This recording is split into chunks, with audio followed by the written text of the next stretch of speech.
So in 1994, there was a group of students in Ruwa, Zimbabwe. And there were about 60 plus students. And they were visited by aliens.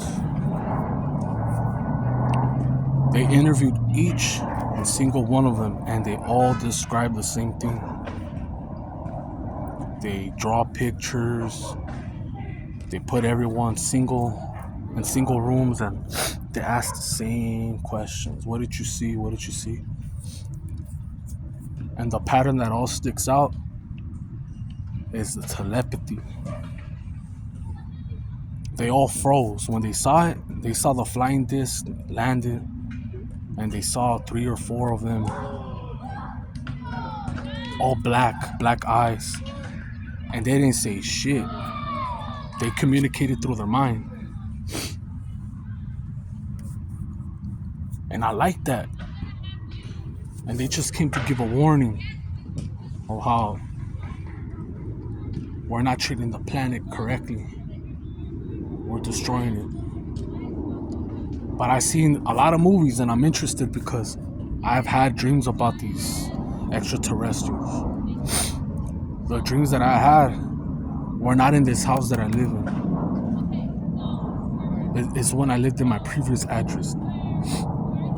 And it was the same repeated dream. There was 2 or 3 different occasions, but the same repeated dream was I'm in my aunt's house, the one that lived next to me. She used to live next to me on my previous address. And I would see 3 flying saucers. And I would go to my cousin's room, and I would tell them, hey, fool, they're coming. And they were like, whatever's there, like, whoa, who's coming? Who's coming? And I would wake up. And in other dreams, I would be like the same thing, hey, they're coming. And then I'll run to another house that I used to live in. And I'll close the door, and then I have a knife, like if that's gonna protect me. And then they're coming, and I could feel the vibration. I could feel them getting closer and closer, and I just lock the door, and I'm holding onto a knife, and I wake up.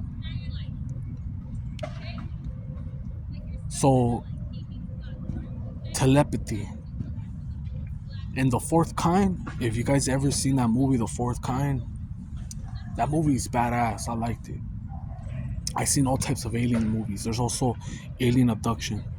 But in The Fourth Kind, what happened in Nome, Alaska, a lot of people kept complaining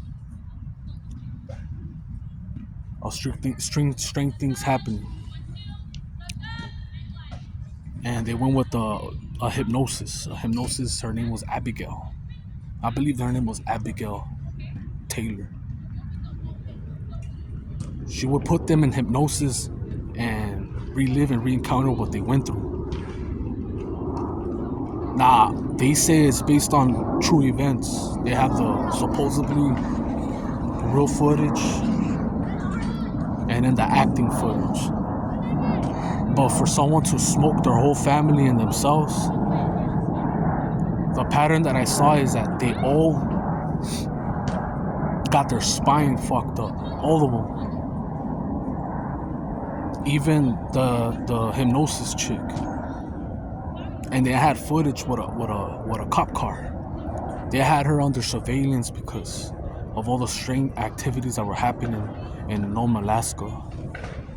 So they put a cop car, they put a sheriff, whatever, a state trooper, to keep watch from her from 24/7. And a flying saucer came and took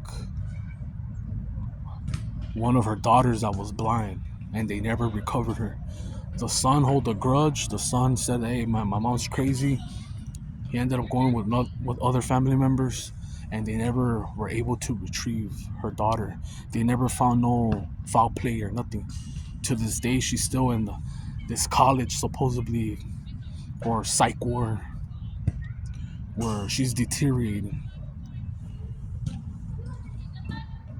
I bring this shit up because I'm interested in telepathy.